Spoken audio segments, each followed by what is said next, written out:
Hello, everyone, and I'm happy you're with us for another episode of NAPO's podcast Standout.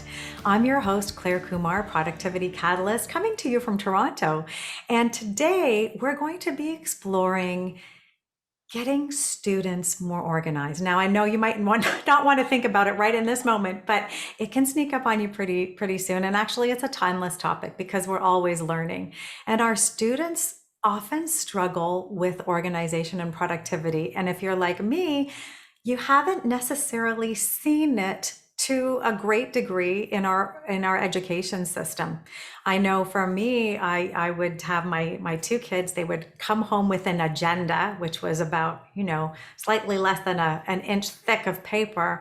And sure, there was a calendar in there, but the teachers didn't tell them and kind of enlighten them how to use it. They basically said, here, I'm going to write some notes in for your parents, and your parents can write notes back to me. And it was a very heavy note-taking device is really what happened there. I think there's such a great opportunity to supplement what kids might be picking up in terms of organization and productivity skills. And organizers and productivity coaches out there, we have a role to play. I'm very excited today to have NAPO member Tiffany Blasingame joining us. She's been a NAPO member for over 5 years, and let me tell you a little bit about Tiffany.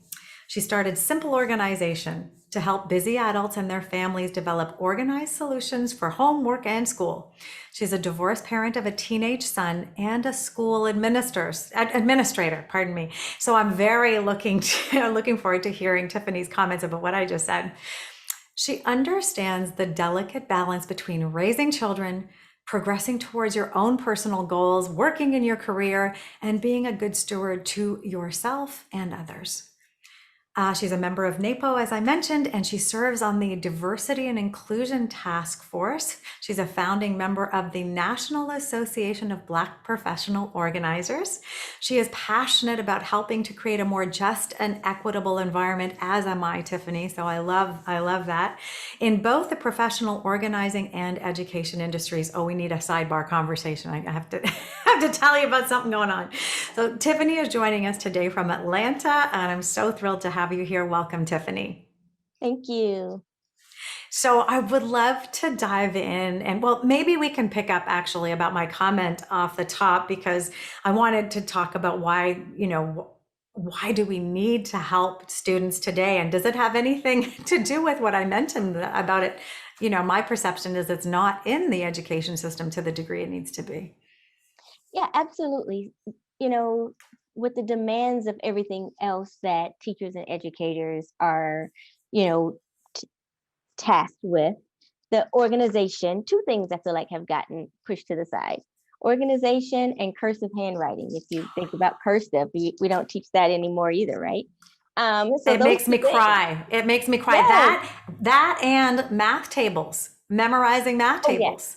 Yes. That's the other one. It's like you need to do that. You need to give your brain this fast track to the answer. Otherwise, you can't add up 5 sevens, and Right. you don't have time. No. And that's actual math that's math that we actually use, right? Yeah. The timetable, we use that all the time. Exactly. But yeah, organization has not been something that teachers, after around second grade, you begin to see that no one is really talking about managing time. The expectation is there, but there's no real guidance with that. Mm-hmm. And so it becomes either something that the parent needs to take on, Mm-hmm. or the student needs some more guidance and support from someone outside of their traditional team of teacher and parents.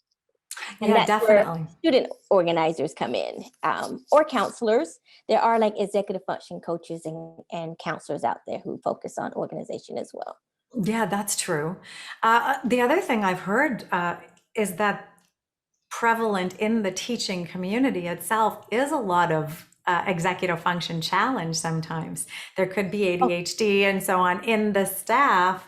And so, I mean, it's a profession where you get a lot of personal energy and interaction and stimulation. And so those skills might not be there with the teachers themselves. They might not know. If you happen to have a well-organized teacher, you can observe a lot, and it's very helpful, but it's not always the case.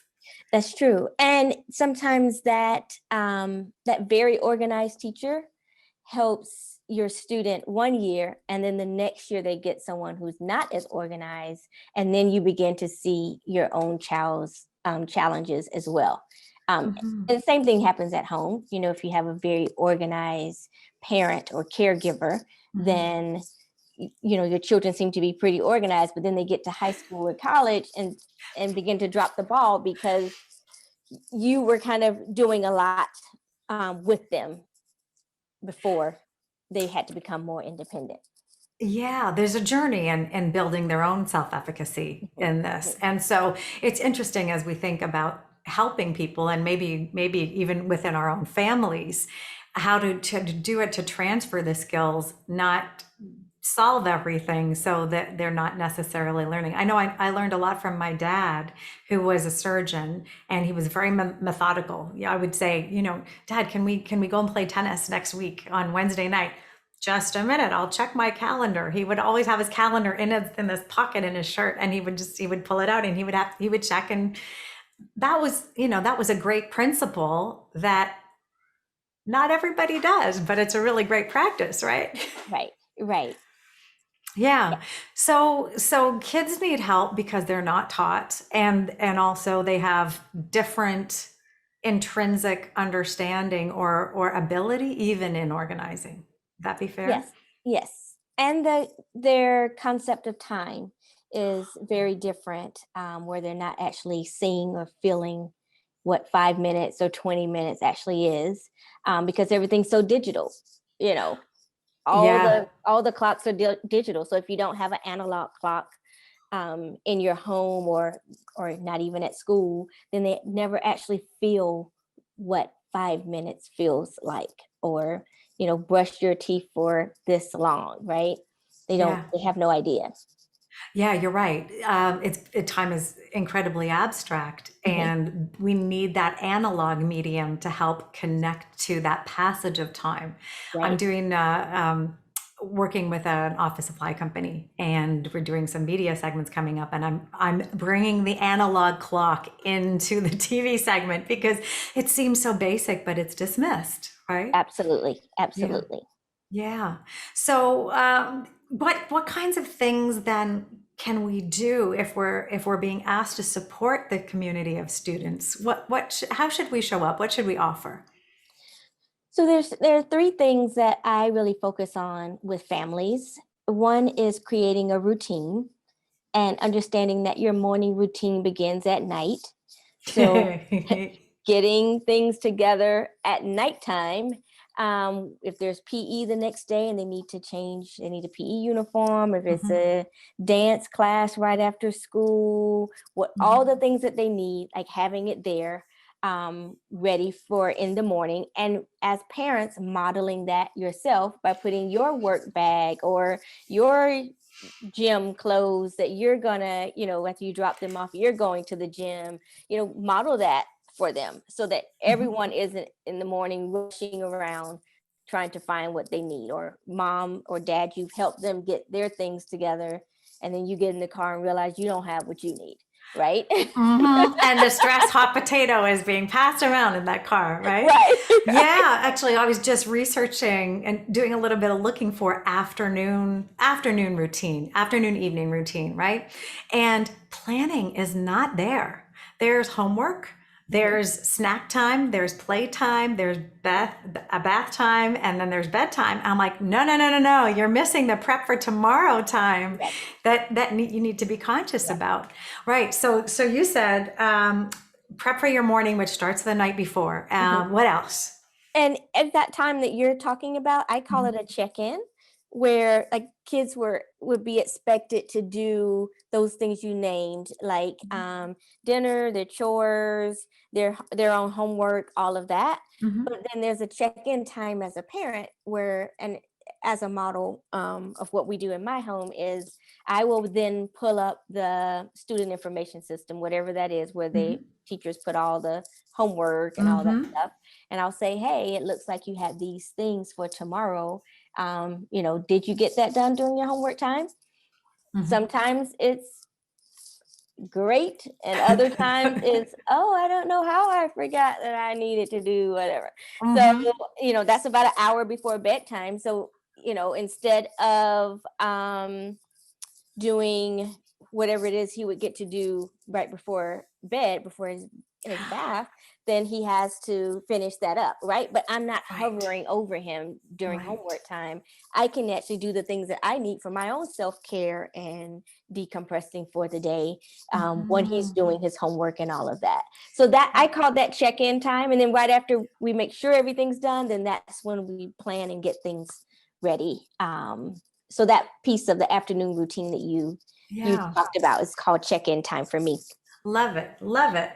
It's so important. And I like that you've allowed this buffer.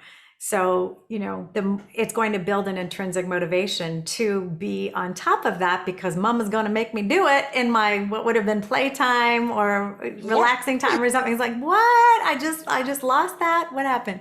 So yeah, maybe that's, I yeah, love that. yeah.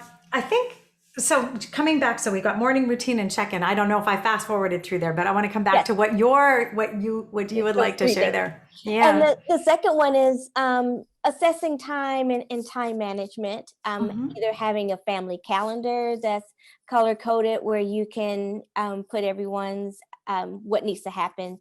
And especially as we get older and then we have aging parents that we're also needing to put on our calendar and showing that to our children as well of how we care for our Oh yeah. family members, more of a community. Yeah.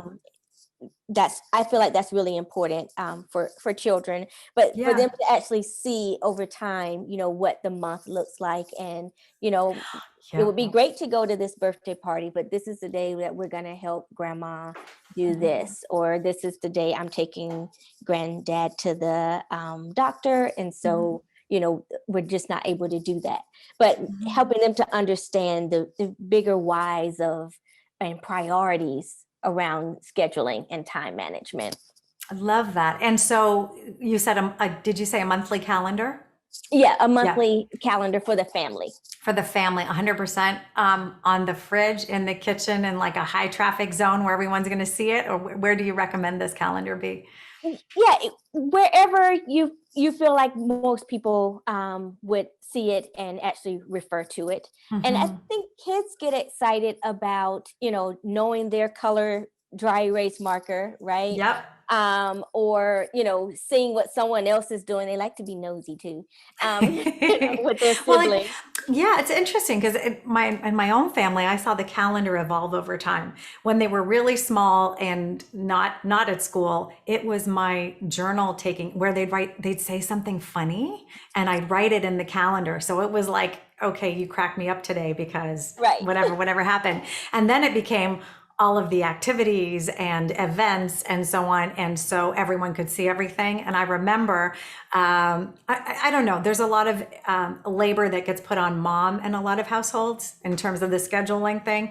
And I remember having a conversation with my ex saying, whoever books the first appointment in the evening, the second person has to get the babysitter. It's not always me. It's going to be like, if you haven't got something in the calendar, that was intrinsic motivation for him to get stuff in the calendar. So it kind of works with kids and other family members I too, love right? that. I love Yeah, that. it's like, here, we're going to share. I'm as big on training up the family, and the calendar definitely played a role in that. Here's something that came up when I was working with a client, though, and her kids were teenagers. And she said, I'm putting a calendar on the fridge now. I do not want them to know when I'm not going to be home. Uh-huh. She was like, no parties are being scheduled in advance because they know I'm out. So, Right, right. yeah. So the calendar and how it integrates in your life So may different. evolve. Yeah. Right, right. For different people, Yeah. especially with young adults in the home too. Like so many more young adults are staying home, That's or right. they leave and go to college and they come back home for a while.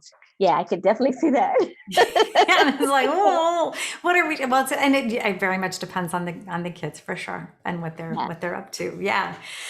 So the calendar. Was there something else you were going to say after that?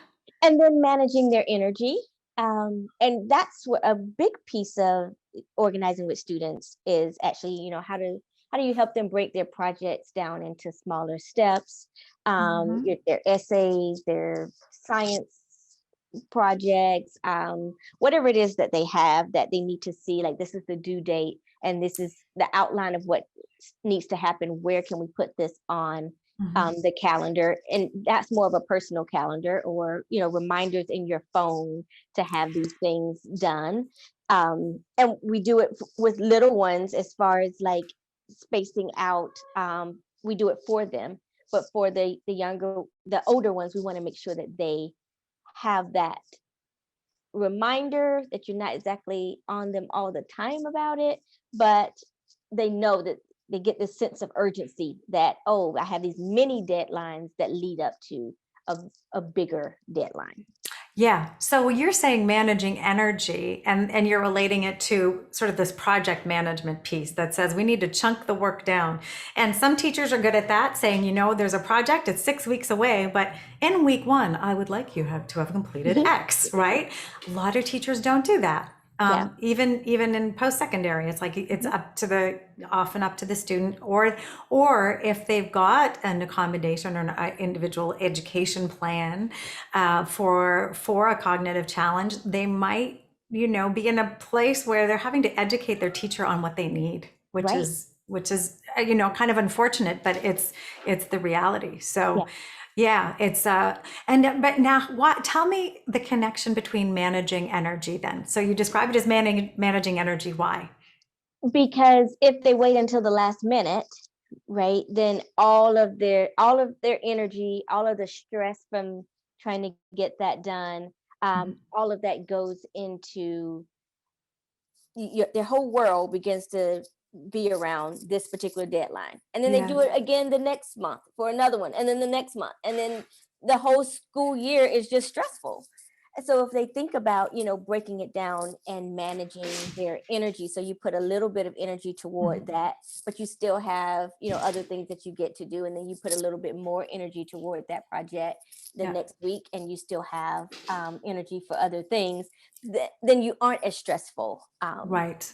Right. So it's about stress management and Yeah. anxiety in the case of it too. Okay. Mhm. So we talked about managing energy, and along with energy, do you talk at all with families and with kids around sleep by any chance? Yes, we do a 24-hour time assessment.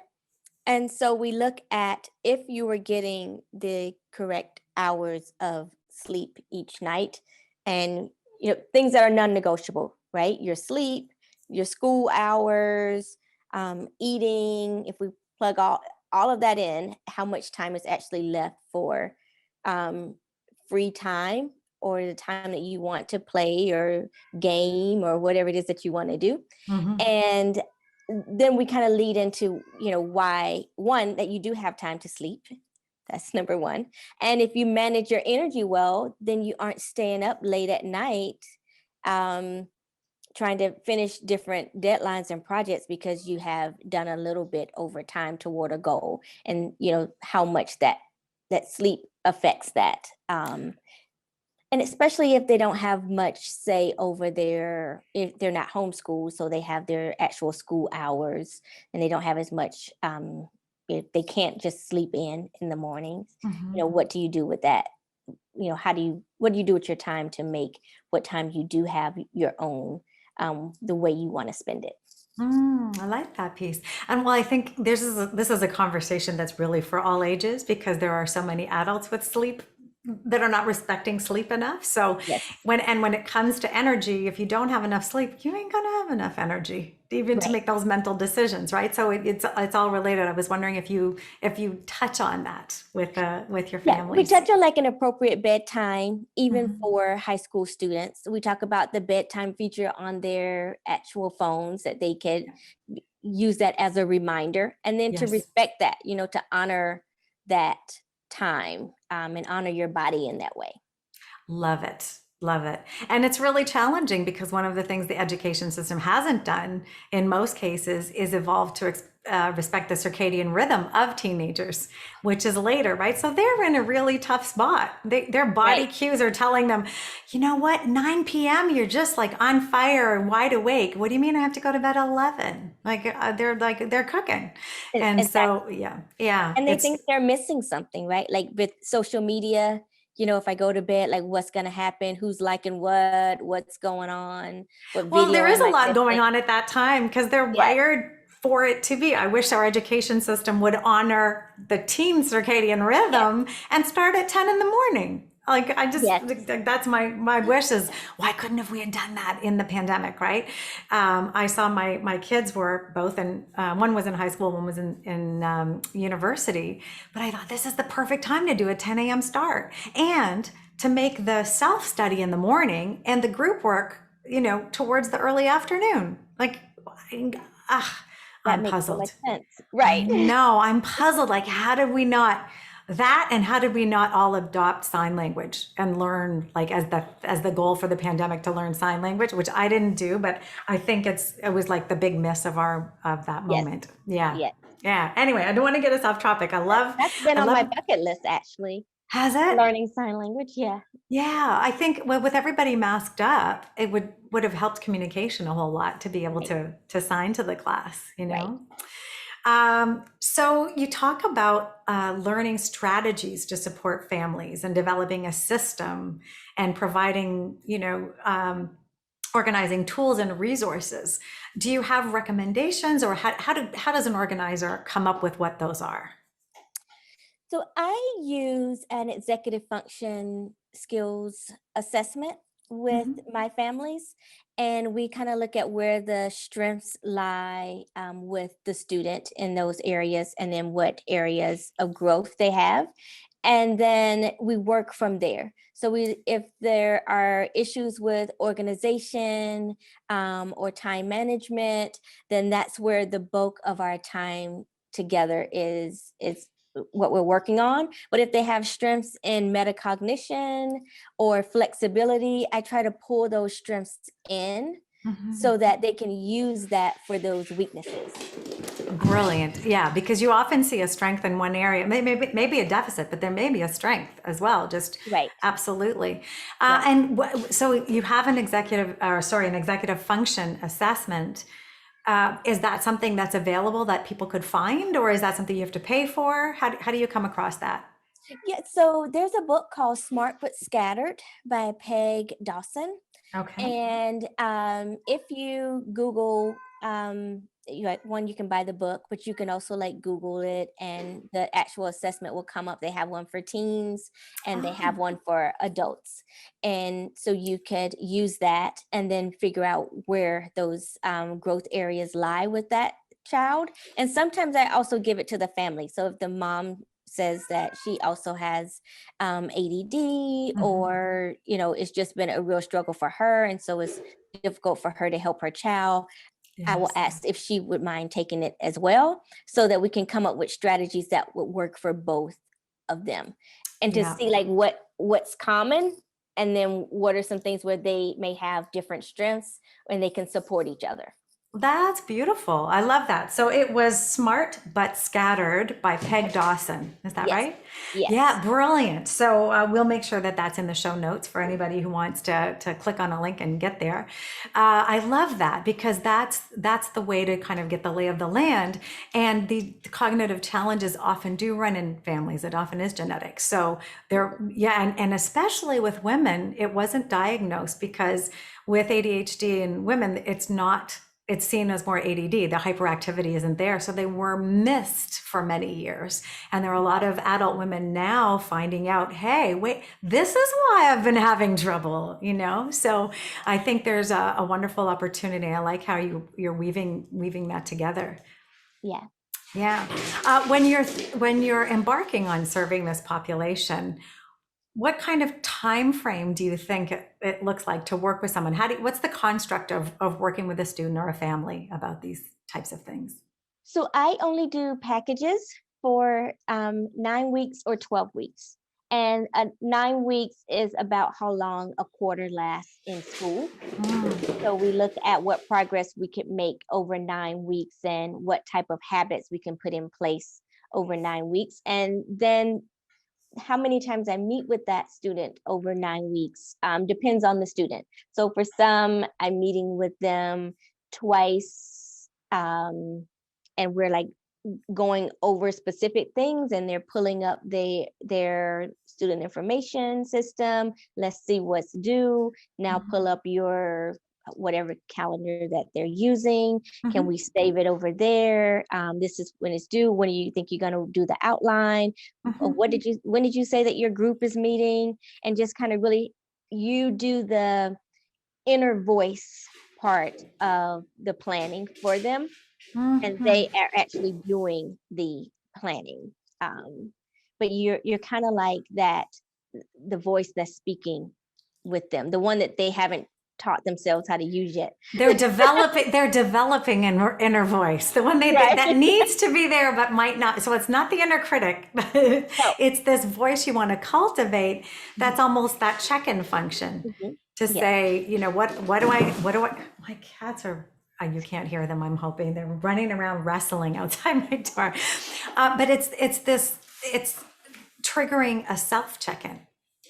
Like, am I on top? Do I have all my tasks accounted for? Are they in my calendar? Am I on top of things? Kind of pulse check. So sorry. So you said in 9 weeks you might meet twice or twice a week? Like, I might meet twice a week. Twice a week. I thought so, because I thought twice in 9 weeks ain't gonna get it. It's not gonna get it done, right? Okay. Yeah. And so when you're meeting, is that a half hour? Is it an hour? Like, give me an idea of the depth, the amount of time you're spending. So it depends on the student and the age, right? So upper elementary is just a half hour, or students, or either older students with ADD or ADHD, it may just be a half hour. Some with my college students is usually an hour. And then sometimes an average would just be 45 minutes. So I just kind of gauge it on, as we meet, what does it look like with that kid? And I like to use a lot of brain, research and what the studies say around like their attention. And for the most part, like they can sit and listen or work with me for about 20 minutes before they need a break. And so, what does that break look like? Or I'm going to give you 5 minutes for you to work on this part. And then, I want you to unmute yourself or come back on camera, and then we'll do XYZ. So it's giving them some time. They don't actually have to get up and leave, but it gives them something else to shift their attention to for a moment before they come back.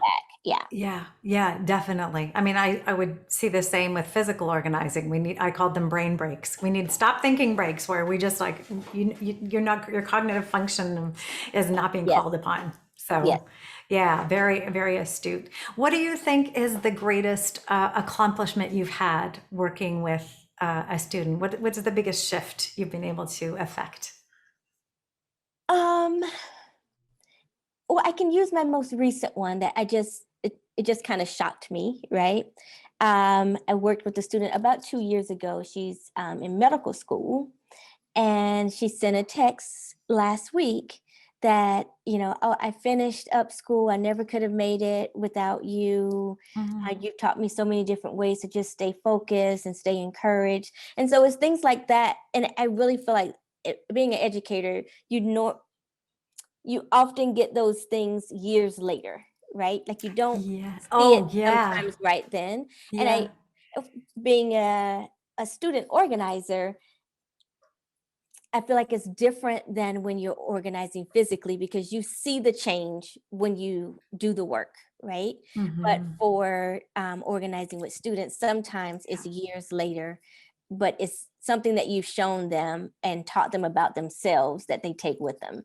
And that, I think, is like, that's what keeps me doing the work.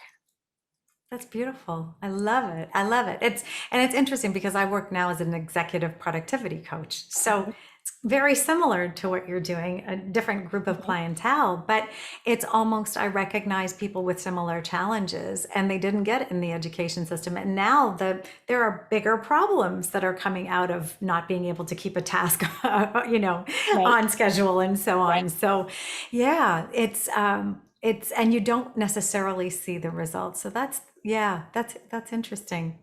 Um, I'm curious about kids with cognitive challenges and um, this concept of self-advocacy and building their skills, and also this concept of shame, because there's still, in some cases, not all, but it depends on the culture you're in, of the school environment and the support you have around you, whether you're carrying any shame for that. And I'm seeing sort of a bit of a tug of war between privacy, nobody should know, nobody has the right to know about some Mhm, of these challenges, mhm. and which in some ways compounds the feeling that I should be ashamed about it. And I understand why it's also challenging. I'm wondering if you have any comments on whether that comes up in your work and how you help an individual navigate some of that. Yes, the biggest kind of strategy that I use with students is to teach them that you drive the narrative. So, what are you comfortable with saying when this, if and when this happens again? Because usually it's something that they haven't been thinking about it until it's been an issue, right?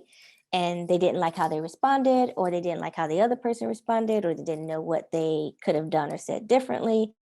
And my question is, what is it that you want to be able to say? What do you want them to know?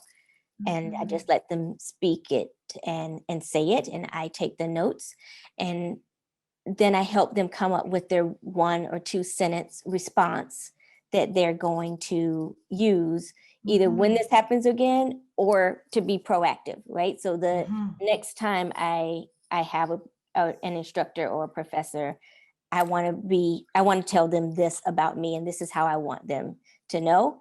Or Yes. the next time they forget that I should have had extended time or whatever it is, this is Mhm. how I'm going to respond. I don't have to shrink back.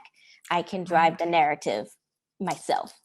Um, It's so important. It's so important because I see that it's there's a lot to building that confidence and yeah. practicing it in a safe space. Mhm. So kudos to you for building that piece, and I love that. Yeah. What else would you like our organizing and productivity audience to know about serving this group of clientele? So the last word for this episode. I'd love for them, for just the audience to know that it's organizing with the students and not getting the student organized or doing it for them. Mm, And sometimes that's difficult for families, parents to understand, right? They call you in to just get get my child organized, fix this. Fix this. right? Fix this Right, problem. because Right. they're Yeah. not listening to me. Hmm. But helping the child understand that I'm organizing with you. I'm your coach. Just like you have a coach, a tennis coach, they guide you, they show you, they practice with you, but when you're out there at the actual match, you have to do it on your own. In tennis, they can't even say anything. So That's right. That's right, right. nobody can say anything. Yeah. So knowing that, you're there to coach and to guide, Yeah. not to do for them or put your ideas of or their parents' ideas of what they want, for them, but to teach them how to use their own strengths to really be their authentic self and show up that way. If it's a creative kid, like let them be creative. Like Hmm. find a planner for them that has blank pages in the back or somewhere on the side, or whatever that is. Like don't Yeah. take those special pieces that make them the unique person that they are I away. love that. I love that. My daughter is super creative and she just figured out the bullet journal, and Yes. it's like a work of art, this thing. Yes. I think it's taken hours to do too, but there's been joy in the process. And Right. so I love that you're making room for that. Tiffany, it's been really insightful. I hope everybody listening has got some strategies to support clients or perhaps people in your own life to organize with them. I love that sentiment. It's going to make for a stronger generation of really capable people who won't suffer a lack of confidence in keeping it together in a really busy, stressful world. So, Tiffany, what gems. Thank you so much for joining us today. Thanks for allowing me to share. Yeah, it's been great to have you. So, for all you listeners to the Stand Up podcast, please let us know what you think. Send a review. One of the podcast sites, let us know how you feel. Reach us on social media. We post regularly, and we'd love to have some feedback. Like Tiffany said, sometimes you don't hear for years how things are going, and we'd love to hear from you. How is this podcast making a difference in your life? Is it giving you a gem? Is there something that you used with a client? Please share so that your NAPO colleagues, and there's a cattail, there you go, your NAPO colleagues and those who are interested in the organizing and productivity profession will learn of the value that's to be had by being part of this community and what we do here at Standout as well. So again, everyone, please be safe, take care of yourself, and enjoy your journey.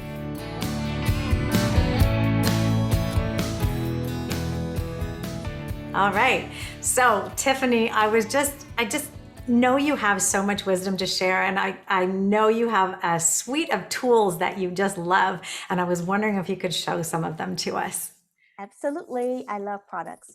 So I mentioned before was the Smart But Scattered book.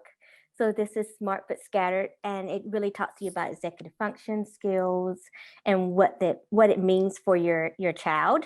And I think a lot of people often forget that students who may have learning differences, including gifted children, struggle with executive function. So Smart But Scattered, and then there's Smart But Scattered Teens. So I've read them both because I've kind of progressed with my own child.